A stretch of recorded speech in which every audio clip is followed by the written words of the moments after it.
السلام عليكم ورحمة الله وبركاته. أخبار مفرحة ومطمئنة لطلاب أولى وتانية ثانوي. النتائج الأولية للمواد اللي امتحنتوها نتائج مبشرة جدا جدا جدا عكس شكوى الطلاب، ولكن في أكتر من توضيح هوضحه في فيديو النهاردة، وفي تحذير هام جدا هحذركم فيه في نهاية الفيديو.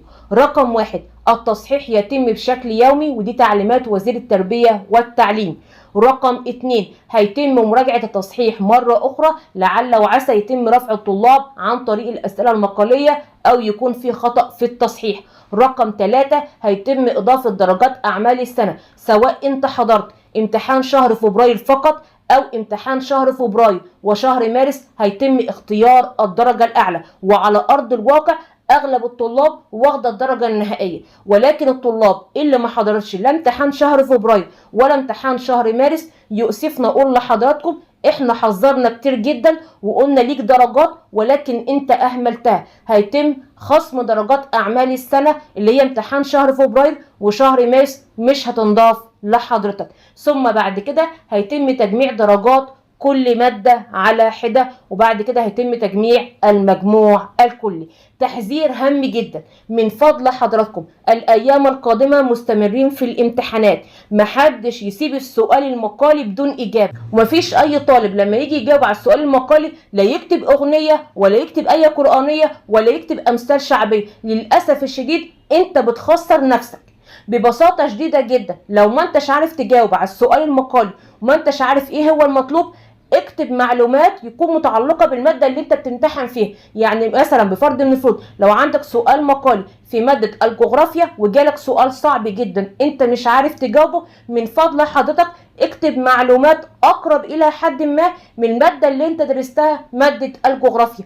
الطالب اللي بيخالف التعليمات بيتعمل اكس على السؤال المقالي. لما تسيب السؤال المقالي بدون اجابة تماما بتاخد 0، لكن انت بس لو كتبت جملة واحدة ممكن تاخد عليها ربع درجة، نص درجة، حسب وضع المصحح. فمن فضل حضراتكم ما تخسروش نفسكم درجات الايام القادمة، وده تحذير للمواد اللي ان شاء الله رب العالمين هنمتحنها الفترة القادمة.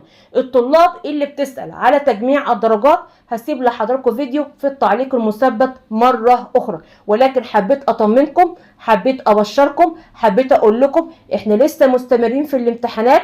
عايزين ان شاء الله رب العالمين المواد القادمة يكون ادائنا فيها افضل واحسن.